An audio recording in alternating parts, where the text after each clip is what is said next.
Hello friends, എല്ലാവർക്കും പുതിയ വീഡിയോയിലേക്ക് സ്വാഗതം.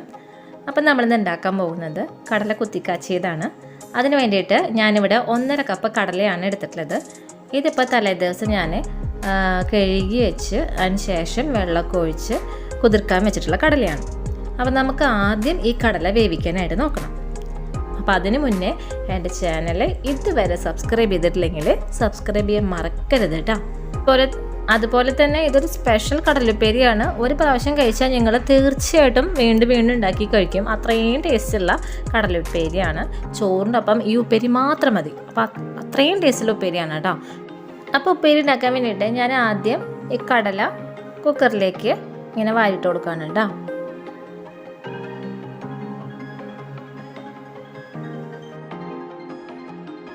ഇനി ഇതിലേക്ക് ആവശ്യത്തിനുള്ള ഉപ്പിട്ട് കൊടുക്കാം.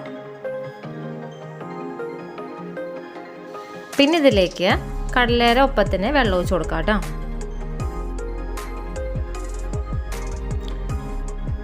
ഇത് കടലയുടെ ഒപ്പത്തിന് വെള്ളം ഒഴിച്ച് കൊടുത്തിട്ടുണ്ട്. ഇനി നമുക്ക് കടല വേവിക്കാനായിട്ട് നോക്കാം.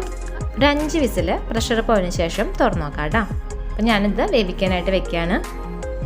അപ്പോൾ കുക്കർ അടുപ്പത്ത് വെച്ചിട്ടുണ്ട്. കടല വെന്ത് വരട്ടെ. അപ്പോൾ കടല കുത്തിക്കാച്ചാൻ വേണ്ടിയിട്ട് ഞാനൊരു ചീഞ്ചട്ടി അടുപ്പത്ത് വെച്ചിട്ടുണ്ട്. ഇതിലേക്ക് വെളിച്ചെണ്ണ ഒഴിച്ച് കൊടുക്കാനായിട്ട് നോക്കാം കേട്ടോ. ഉപ്പേരി ഇല്ലാതെ നല്ല പോലെ ടേസ്റ്റ് വരണമെങ്കിൽ കുറച്ച് വെളിച്ചെണ്ണ കൂടുതൽ ഒഴിക്കുക. അതുപോലെ തന്നെ നമ്മൾ എടുക്കണ ഉള്ളി വെളുത്തുള്ളി ഇല്ലേ, അതിൻ്റെ അളവൊക്കെ കുറച്ചൊന്ന് കൂട്ടിയെടുത്താൽ മതി. അപ്പോൾ അതൊക്കെ കൂടുമ്പോൾ നമ്മുടെ ഉപ്പേരിക്കൊക്കെ നല്ല ഫ്ലേവറും അപ്പോൾ തന്നെ ഉപ്പേരിക്കൊക്കെ നല്ല ടേസ്റ്റുമാണ് കേട്ടോ. ഞാൻ ഇതിലേക്ക് ചതച്ച് വെച്ചിട്ടുള്ള വെളുത്തുള്ളിയും ചുവന്നുള്ളിയും ഇട്ട് കൊടുത്തിട്ടുണ്ട്. ഇതിൻ്റെ ഒപ്പം തന്നെ കുറച്ച് കറിവേപ്പിലയും ഇട്ട് കൊടുക്കുന്നുണ്ട് കേട്ടോ. എന്നിട്ട് ഇത് നല്ല പോലെ ഇളക്കി കൊടുക്കുക. നമ്മൾ ഇട്ട് കൊടുത്തിട്ടുള്ള ഉള്ളിയും വെളുത്തുള്ളിയും അല്ലാതും ഒന്ന് മൂത്ത് വരണം. അപ്പോൾ അതുവരെ നമുക്ക് കണ്ടിന്യൂസ്ലി ഇളക്കി കൊടുക്കാം കേട്ടോ.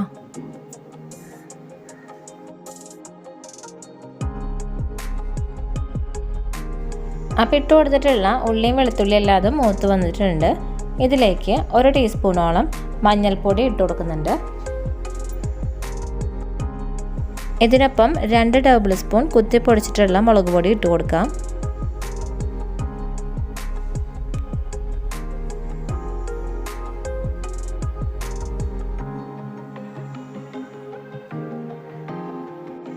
ഇതിനൊപ്പം തന്നെ 1 ടേബിൾ സ്പൂൺ മസാലപ്പൊടി ഇട്ട് കൊടുക്കുക കേട്ടോ.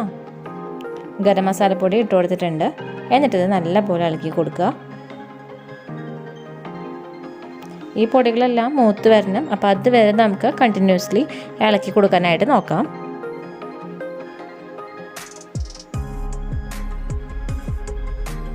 അപ്പോൾ ഇട്ട് കൊടുത്തിട്ടുള്ള പൊടികളെല്ലാം മൂത്ത് വന്നിട്ടുണ്ട്. ഇതിലേക്ക് വേവിച്ച് വെച്ചിട്ടുള്ള കടല ഇട്ട് കൊടുക്കുക കേട്ടോ.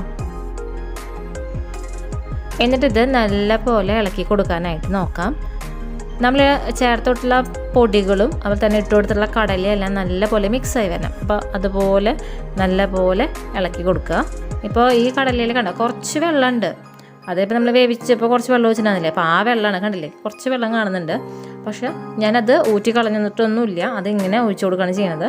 ഈ വെള്ളം വറ്റിച്ചെടുക്കാം നമുക്ക്. അപ്പോൾ അങ്ങനെ ചെയ്യുമ്പോഴാണ് കൂടുതൽ ടേസ്റ്റ് കിട്ടുക. അതിൻ്റെ സത്തൊന്നും പോലെന്ന് പറയില്ലേ, അപ്പോൾ ഭയങ്കര ടേസ്റ്റാണ്. അപ്പോൾ അങ്ങനെ ചെയ്യുമ്പോൾ അപ്പോൾ അതുകൊണ്ട് ഞാൻ വെള്ളം കളയാനില്ല, വറ്റിച്ചെടുക്കണേ ഉള്ളൂ. ഒരു 5 മിനിറ്റും വേണ്ട, 2 മിനിറ്റ് മതി. ഈ ഹൈ ഫ്ലെയിമിൽ ഇളക്കി കൊടുത്തു കഴിഞ്ഞാൽ വെള്ളമെല്ലാം വറ്റി പൂട്ടാം. 2 മിനിറ്റ് ഞാൻ ഇളക്കി കൊടുത്തിട്ടുള്ളൂ. കണ്ടില്ലേ, വെള്ളമൊന്നുമില്ല, വറ്റിപ്പോയി. അത് പെട്ടെന്ന് വറ്റിപ്പോവും. ഹൈ ഫ്ലെയിമിലിട്ടിട്ട് നല്ല പോലെ ഇളക്കി കൊടുത്താൽ മതി. അപ്പോൾ അങ്ങനെ ചെയ്യുമ്പോൾ പ്രത്യേക ഒരു ടേസ്റ്റാണ്. അതുകൊണ്ടാണ് ഞാൻ വെള്ളം കളയാഞ്ഞത്. അപ്പോൾ നമ്മുടെ കടലുപ്പേരി റെഡി ആയിട്ടുണ്ട്. അത്രയും ടേസ്റ്റുള്ള കടലുപ്പേരിയാണ്. നിങ്ങൾ ഇങ്ങനെയല്ല ഉണ്ടാക്കണതെങ്കിൽ ഇങ്ങനെ ഉണ്ടാക്കി നോക്കി നോക്കണം. ചോറിൻ്റെ ഒപ്പം ഈ ഉപ്പേരി മാത്രം മതി, വേറെ ഒറ്റ കറിയില്ലെങ്കിലും നമുക്ക് കഴിക്കാനായിട്ട് പറ്റും. അത്രയും ടേസ്റ്റാണ്. നമ്മൾ മസാലപ്പൊടി ഇട്ട് കൊടുക്കുമ്പോൾ കടലുപ്പേരിക്ക് ഒരു പ്രത്യേക ഒരു ഫ്ലേവറും നല്ലൊരു ടേസ്റ്റുമാണ് കിട്ടുക. അതുപോലെ ഇതിലേക്ക് നമ്മൾ മഞ്ഞൾപ്പൊടി കുറച്ച് കൂടുതലല്ലേ ചേർത്ത് കൊടുക്കുന്നത്. അപ്പോൾ ഈ ഉപ്പേരി നമ്മുടെ ചോറിട്ട് കഴിക്കുമ്പോൾ ചോറൊക്കെ നല്ല ഇങ്ങനെ മഞ്ഞ കളറായിട്ടിരിക്കും. ഓഫീസിലേക്കൊക്കെ ചോറ് കൊണ്ടുപോവുകയാണെങ്കിൽ ചോറിൻ്റെ ഒപ്പം കടലപ്പേരി ഇട്ടിട്ട് നമ്മൾ ഉച്ചയ്ക്കൊക്കെ എടുത്ത് കഴിക്കാൻ നിൽക്കുമ്പോൾ ശരിക്കും ചോറൊക്കെ നല്ല മഞ്ഞച്ചിരിക്കുന്നുണ്ടാവും. എന്നാൽ മഞ്ഞപ്പൊടിയുടെ കുത്തൊന്നും ഉണ്ടാവില്ല. പ്രത്യേക ഒരു ഫ്ലേവറും ശരിക്കും എന്താ പറയുക, ആ മസാല കിടന്ന കാരണം ചോറിൽ ശരിക്കും ആ ഒരു ഫ്ലേവറൊക്കെ വന്ന് നല്ല ടേസ്റ്റ് ആയിട്ടുണ്ടാവും. അപ്പോൾ എല്ലാവരും ഉണ്ടാക്കി നോക്കി നോക്കണം. നിങ്ങൾ ഇതുപോലെയല്ല ഉണ്ടാക്കണമെങ്കിൽ ഇതുപോലെ ഉണ്ടാക്കി നോക്കി നോക്കണം. അത്രയും ടേസ്റ്റാണ്. അപ്പോൾ ഉണ്ടാക്കി നോക്കിയിട്ട് ഇഷ്ടമായെങ്കിൽ ഫീഡ്ബാക്ക് കമൻറ്റ് ചെയ്യാൻ മറക്കരുത്. അപ്പോൾ എല്ലാവർക്കും ഈ വീഡിയോ ഇഷ്ടമായെങ്കിൽ ലൈക്ക് ചെയ്യുക, ഷെയർ ചെയ്യുക, അതുപോലെ സബ്സ്ക്രൈബ് ബട്ടണടുത്തുള്ള ബെല്ലൈക്കനെ ക്ലിക്ക് ചെയ്യാൻ മറക്കരുത്. അപ്പോൾ വരുന്ന ഓൾ ബട്ടണിൽ ക്ലിക്ക് ചെയ്യുകയാണെങ്കിൽ ഞാനിടുന്ന പുതിയ വീഡിയോസിൻ്റെ നോട്ടിഫിക്കേഷൻസ് ഒക്കെ നിങ്ങൾക്ക് കിട്ടുന്നതായിരിക്കും കേട്ടോ. അപ്പോൾ എല്ലാവർക്കും സിമ്പിളായിട്ടുള്ള അതിൽ പരം ടേസ്റ്റി ആയിട്ടുള്ള ഈ കൊച്ചു വീഡിയോ ഇഷ്ടമായെന്ന് വിശ്വസിക്കുന്നു. അപ്പോൾ എല്ലാവർക്കും പുതിയൊരു വീഡിയോ വരുന്നവരെ നന്ദി, നമസ്കാരം.